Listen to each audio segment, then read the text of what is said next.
Hello there. You are watching Cinema Resonates Live. Let's start with the basic question. What are the primary colors?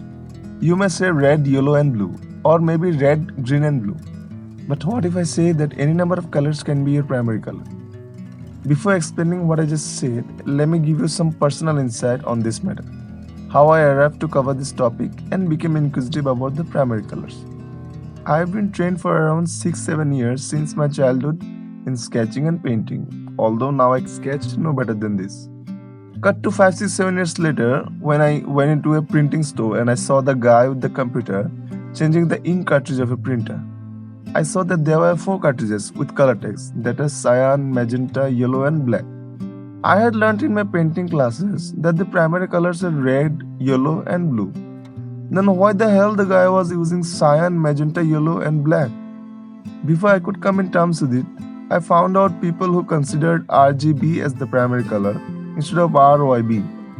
This completely baffled me and I felt like a rookie, which I still am, and then I tried to solve this mystery of colors. Okay, let's cut this crap and come to the point. See, the colors we perceive in our day to day life is through our vision. So we must build a color system around our eye functions, not the other way around. The human eye contains a carved array of light sensing cells shaped like little cones and rods, hence named rod and cone cells. Rod cells detect the amount of light or the luminance of a light source.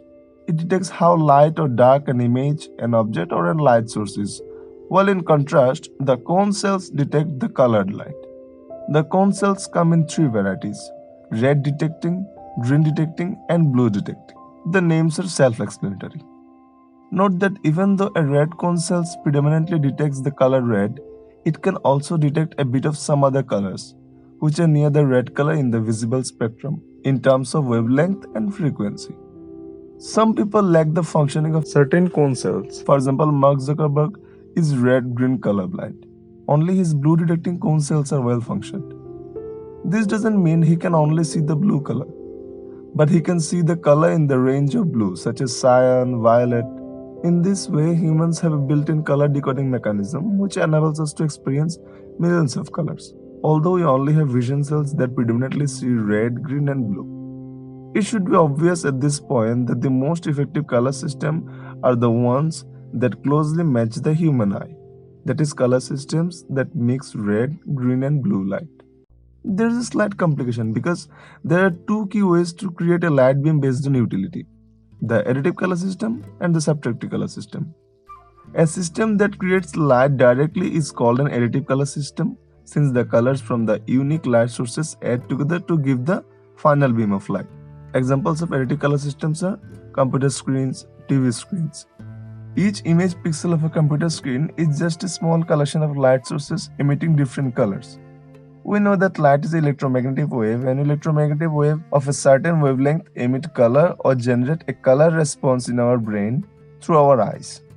Thus here we put red, green, and blue wavelength emitting light to complement the eye function. If you display an image of a carrot on your computer screen, you have not really turned on any orange emitting light sources in the screen. Rather, you might have turned on 2 teeny red emitting light sources as well as 1 teeny green emitting light sources in the screen, and the red and green light add together to make orange. Well, these are just arbitrary numbers I'm using as an example. In contrast to an additive system, a color system that removes colors through absorption is called subtractive color system. Examples of subtractive color systems are paints, pigments, and inks. The goal of this color system is the same as additive system, that is to generate red, green, and blue light beam to match the human eye. But a pigment doesn't behave like a light beam produced by an electric light source like LED on a TV screen. If an electric light is orange, it's producing a wavelength of light which our brain perceives through our eyes as orange. But if we are seeing an orange colored carrot painted on a paper, it is the orange light wavelength you are seeing which was left after absorbing all the visible light wavelength by the paint pigment.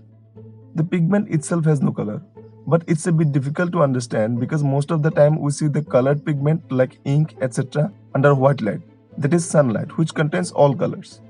If you see this carrot painting under, say, a blue light, or maybe red or green, then you will see it in different color, because the pigment then wouldn't have all the wavelength to absorb that it had with the white sunlight. But we had to find out 3-4 colors which could produce a large gamut of colors needed to paint or print different colored things on paper. This efficiency of a color system to produce a large area of colors is called the color gamut. The larger the gamut, the better the color system.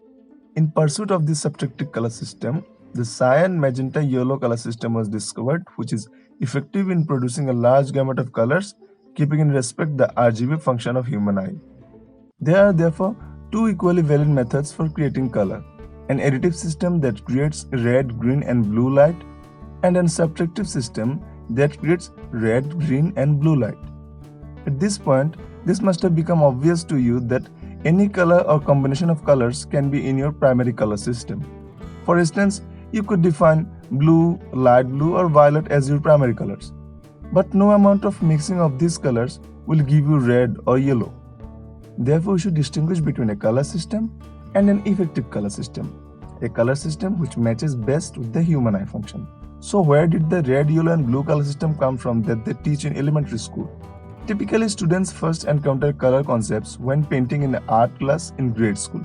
Painting is a subtractive color system and therefore the most effective primary colors for painting are cyan, magenta and yellow. But when teaching art, it's easier to start more simply. Now to a little grade schooler, the words cyan and magenta don't mean much. Elementary art teachers either ignorantly perpetuates this less effective red, yellow, blue color model because that's how they were taught as children, or intentionally perpetuated because it's just too hard to teach 6-year-olds the difference between cyan and blue. It might have also become popular since it was historically thought to be effective before the details of human vision were understood.